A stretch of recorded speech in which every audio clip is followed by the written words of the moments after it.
So we just did an overview, and now we're going to look into some of these passages which are going to bring out how that definition, how that meaning comes into play. And as we looked before, look in our Bible sense, and we see right here,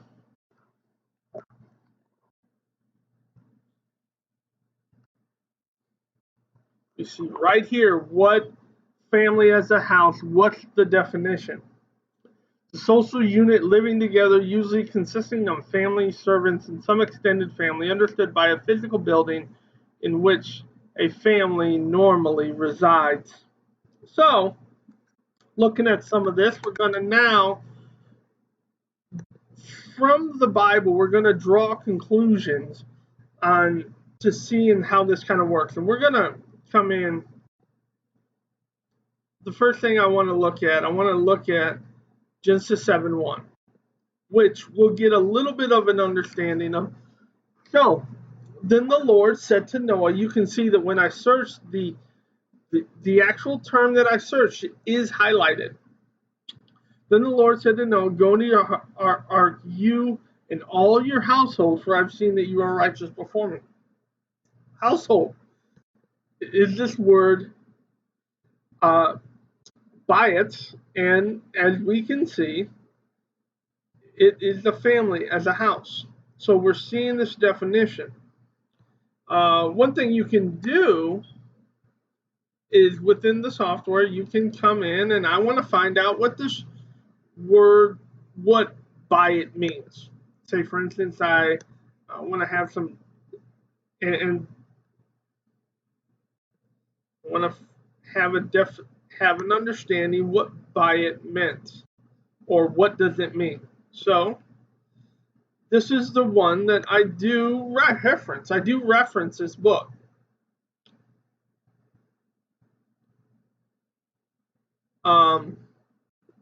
Only thing with this book is that it gives you numerous definitions, and oftentimes you have to choose what is the best.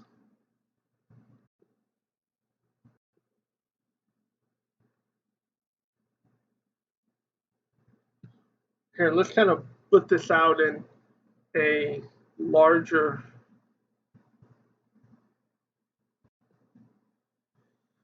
Okay, I have to choose.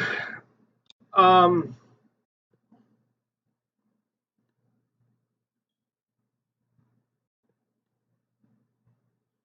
got all these what it could be. You have to choose by it, and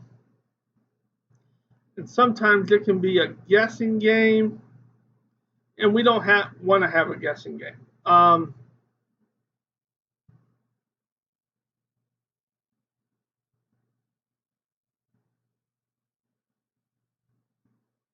There's multiple units here, and what I would recommend is if you're going to use this type of resource, the best use of it is if you can find um, if you can find a verse that is used, that they reference, then that's something that. But most of the time, the software is a great way to do it. I mean, the software does the heavy building, and as you see here, we have our Genesis 7:1, which this is for family as a house. Um, Even though I use it, I do not recommend it as much for new people. Just use the software. Everything's in the software that you need. So let's kind of coming back over here. Let's get back to our original frame of reference.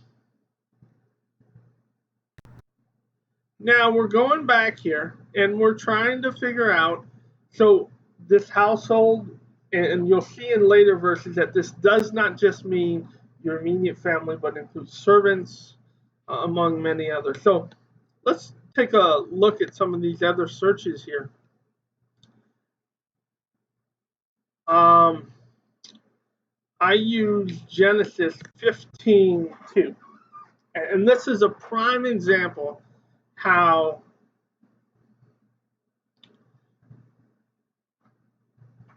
your house means more than just your immediate family.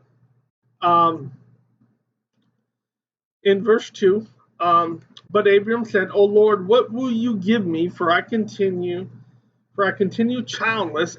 The heir of my house is Eliezer of Damascus. And Abram said, Behold, you have given me no offspring. A member of my household will be my heir. This is the only reference to Eliezer of Damascus. This is where you really have to go into commentaries to figure out what's going on. But it seems as if that there was this idea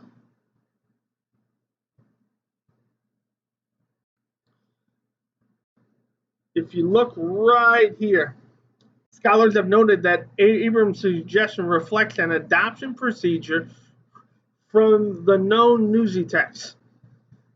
A childless couple adopts a son, sometimes a slave, to serve them in their lifetime and bury and mourn them when they die. In return for this service, they designated the adopted son as their presumptive. Should the natural son be born to the couple after such an act, this son becomes the chief in demoting the adoptive son to a punitive position. And this is exactly what happens here. And then he's wondering, God has promised that he's going to be the father of many nations, but he's wondering, will that come from because Sarah still is childless? She's still barren, and we're seeing this meaning of a house means more than the immediate family. So, and I also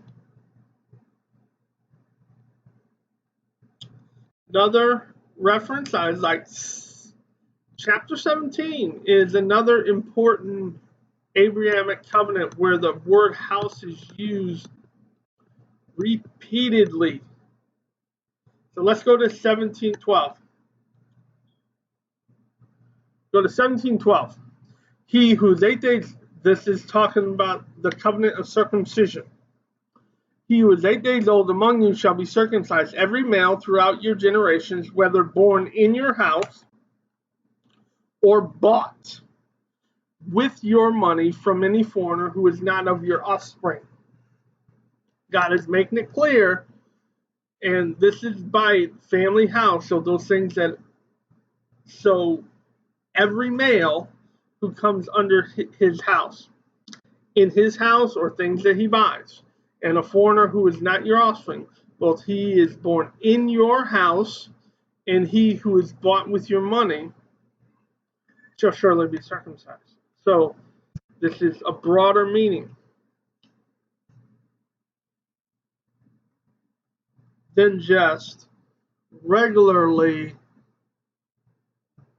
my immediate family.